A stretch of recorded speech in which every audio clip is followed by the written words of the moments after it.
একবার সুলাইমান নবী তার সিংহাসনের পাদদেশে একটি বড় গর্ত খুললেন। সেই গর্তে বড় একটি সিন্ধুক পুঁতে রাখলেন। প্রজাদের এলান করে দিলেন, যে বলবে জিনেরা গায়েব জানে তাদের গর্দান যাবে। সারা দেশ থরথর করে কেঁপে উঠল। তিনি কেনই বা গর্ত খুললেন, কেনই বা এত বড় সিন্ধুক পুঁতে রাখলেন, আর কি ছিল সেই সিন্ধুকে? অবশেষে ইবলিস বহুকাল পর সেই সিন্ধুক নিয়ে কি করলো আজকের ভিডিওতে তাই জানাবো। সূরা বাকারা, সূরা আস-সাফাত আর সূরা জিনে এ কথা বলা হয়েছে যে জিনেরা মালাইকা তার মানে ফেরেশতাদের নিকট থেকে তথ্য আরবিতে শুনে নিত। সেই তথ্য তারা গণকদের মাধ্যমে দুনিয়াতে প্রচার করত। কেউ যদি মারা যায়, তাকে যদি বলা হয়, ও হে তুমি অমুক দিন মারা যাইবা, আর সত্যি সত্যি যদি লোকেরা তাই সত্য পায়, তাহলে গণকদের উপর কেমন বিশ্বাস স্থাপন হয়। সকলেই গণকদের অতি মানব বলে ধারণা করত। তারা বলতো জিনেরা গায়েব জানে। তারা চুরি করা দুই একটি তথ্যের সাথে আরও 70টি মিথ্যা মিশিয়ে সমাজে প্রচার করত এবং বইয়ে লিপিবদ্ধ করত, আর বলতো এগুলো সব ওহীর জ্ঞান।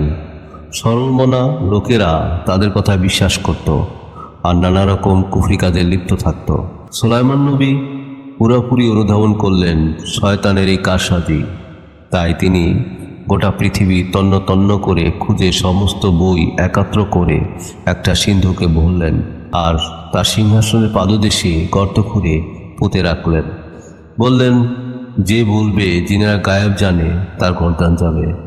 এমনকি জিনেরা যদি গর্তের কাছে আসতো, তাদের শরীরে আগুন ধরে যেত, তারা মারা যেত। এটা ছিল জিনদের জন্য শাস্তি। কিন্তু মানুষ ওই সিন্ধুকের কাছে গেলে তাদের শরীরে আগুন ধরত না। তাই ইবলিস কখনো সাহস করেনি সেই সিন্ধুকের নিকট যেতে। সুলাইমান নবীর মৃত্যুর বহুকাল পর যখন জেনারেশন বাই জেনারেশন চলে গেল, সেই সিন্ধুকের কথা কারো স্মৃতিতে নাই। ঠিক তখনই একদিন শয়তান মানুষের রূপ ধরে আসলো। বলল, হে বনি ইসরায়েল, তোমরা কি চাও না তোমাদেরকে আমি গুপ্ত ধনের সন্ধান দেই? অতঃপর ইবলিস লোকদের আঙ্গুল ইশারা করে দেখিয়ে দিল সুলাইমানের সিংহাসন। বলল, তার পাদদেশে গর্ত খুঁড়ে সিন্ধুক বের করে আনো।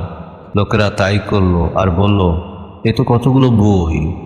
ইবলিস বলল, এই বইগুলো দিয়েই সুলাইমান নবী জিন ও মানুষের উপর কর্তৃত্ব করত। তোমরা যদি এই বইগুলো অধ্যয়ন পড়ো, তোমরাও সুলাইমানের মতো শক্তিধর হবে। লোকেরা সেই বই অধ্যয়ন শুরু করলো। আবার কুফরি কাজে নিয়ে দিতে হলো লোকেরা। মানুষ আবার শিরক করতে শুরু করলো, আবার বিপদগামী হলো।